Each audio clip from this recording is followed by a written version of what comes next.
вече имаме проект на национална визия и пътна карта. Уважаеми дами и господа, членове на работната група, уважаеми колеги, както каза доктор Тричков, за трета година върви проекта. Пътя, който е извървян, със сигурност върви в тази посока работата на работната група да е полезна и наистина да доведе до там, че националната визия и пътната карта за развитие на биоикономиката в България да станат факт. Бих искал да пожелая успех и наистина да дам увереност, че това, което правите, има смисъл и това, което се очаква от вас, наистина е много. Изготвянето на националната визия и пътна карта за развитие на биоикономиката в България ще послужи по-нататък за разработване на национална стратегия в областта на биоикономиката. Чрез развитието на тази биоикономика страната ще има възможност да подпомогне укрепването на връзката между икономиката, обществото и околната среда. Основен принос за биоикономиката в България има селското стопанство, хранително-вкусовата промишленост, фармацевтична и текстилна промишленост, както и много други. Но също така основна част в развитието на биоикономиката има и енергийния сектор, частта му за производство на биобазирана енергия, съответно от горска дървесина, дървесна и селскостопанска биомаса. Нашето участие като югозападно държавно предприятие, като търговец, като оператор на пазара на дървесина, разбира се, е доста по-стеснени рамки, отколкото е широкообхватността на този проект. Но въпреки това и въпреки нашата минимална роля в възможността да влияем върху вземането на стратегически или нормативни решения, надявам се, че ние сме полезни дали нещо за този проект. По отношение на това, което нашето предприятие разполага и това, което работи, трябва да отбележим, че през последните 2-3 години са изключително динамични и това, което тази пътна карта и тази стратегия, която готвим да направим, трябва да отрази този момент на много бурна динамика по отношение на пазарите на дървесина, което означава, че има голяма диференциация и развитие на посоките, в които се ползва тази суровина за различни цели в биоикономиката.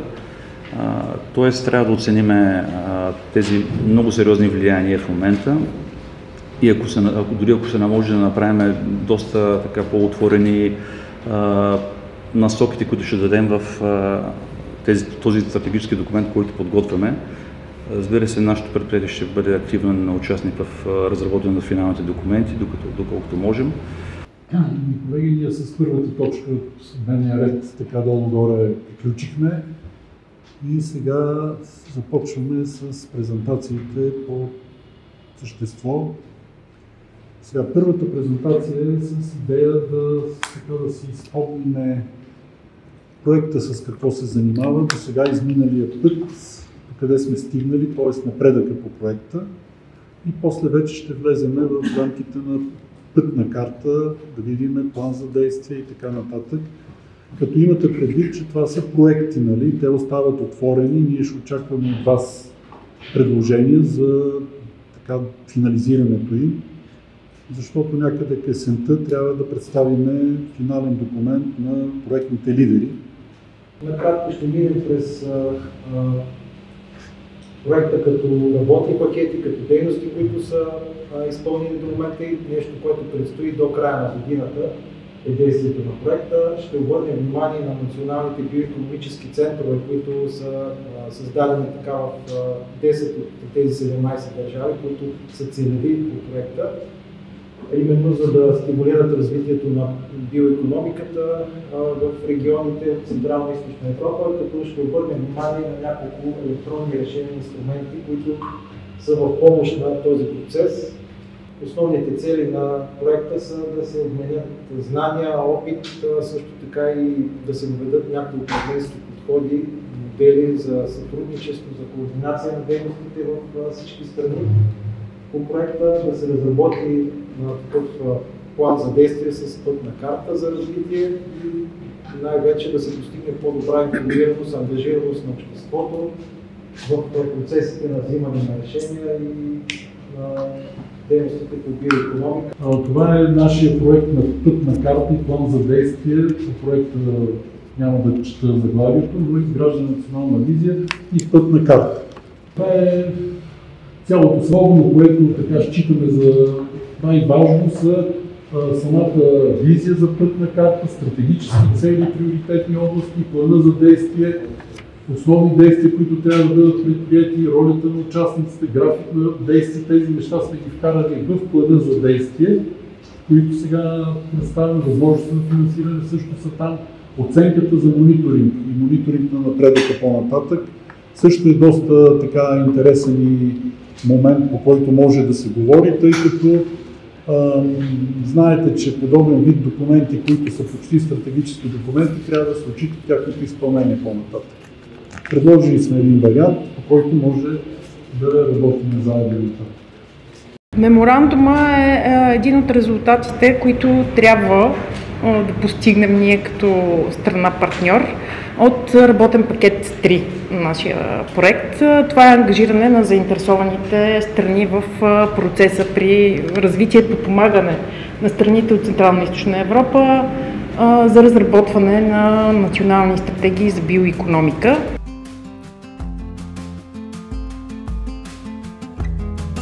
И започваме с силните страни. Вече беше споменато, че пътната карта е широко обхватен документ, който определя визията, стратегическите цели и действията за постигането им.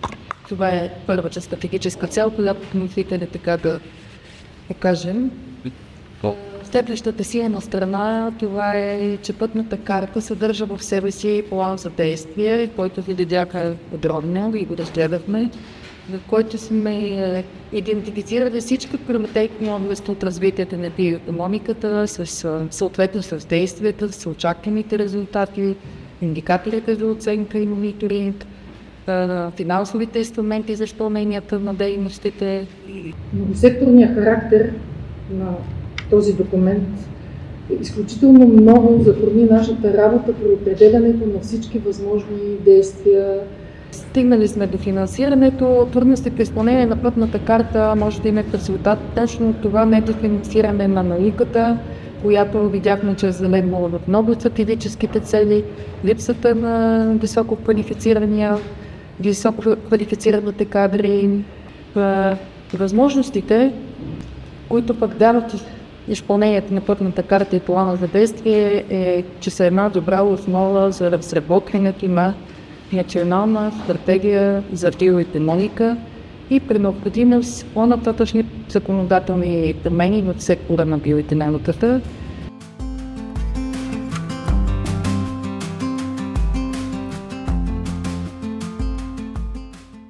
Аз работя в сферата на науката, в Институт по аграрна икономика.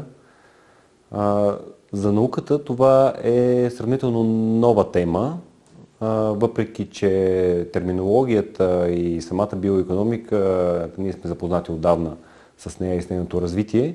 Моите очаквания са, че в науката